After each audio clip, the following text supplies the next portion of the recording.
এবার ফাটল ধরল বন্ধু ডোনাল্ড ট্রাম্প ও নেতানিয়াহুর মধ্যকার সম্পর্কে। রাজনৈতিক উদ্দেশ্য হাসিল করতে বক্তব্য প্রদান করায় মার্কিন প্রেসিডেন্টের উপর বেজায় চটেছেন ইসরায়েলের প্রধানমন্ত্রী বেনিয়ামিন নেতানিয়াহু।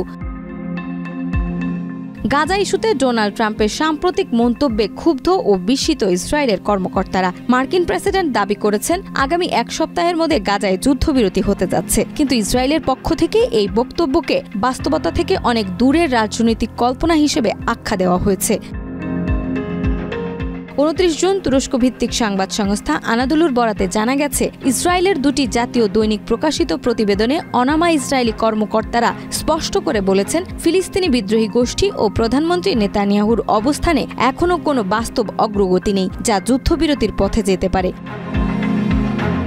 এদিকে হোয়াইট হাউস জানায়, তারা এমন একটি সমঝোতা চান যার মাধ্যমে যুদ্ধবিরতির পাশাপাশি ইসরায়েলি বন্দীদের মুক্তি ও দীর্ঘদিন ধরে চলা সংঘর্ষের অবসান ঘটবে। এমনকি এর মধ্য দিয়ে নতুন করে মধ্যপ্রাচ্যের সম্পর্ক স্বাভাবিক করার উদ্যোগ শুরু হতে পারে বলেও আভাস দেন তারা। তবে ট্রাম্পের এক সপ্তাহের মধ্যে যুদ্ধবিরতি এই ঘোষণা মার্কিন প্রশাসনের ভেতরেও বিস্ময় তৈরি করেছে। হোয়াইট হাউসের এক শীর্ষ কর্মকর্তা বলেন, বর্তমান পরিস্থিতির প্রেক্ষিতে এমন কোনো ইঙ্গিত নেই যা যুদ্ধবিরতির আশাকে বাস্তব বলে মেনে নেওয়া যায়। বিশ্লেষকরা বলছেন, নোবেল শান্তি পুরস্কার পাওয়ার দৌড়ে এগিয়ে থাকতে ট্রাম্পের এটি একটি কৌশল হতে পারে। এখন সময় বলে দেবে কেন মার্কিন প্রেসিডেন্ট কোনো রকম নিশ্চয়তা না থাকা সত্ত্বেও এমন কথা বলেছেন। নাজমা, মাই টিভি।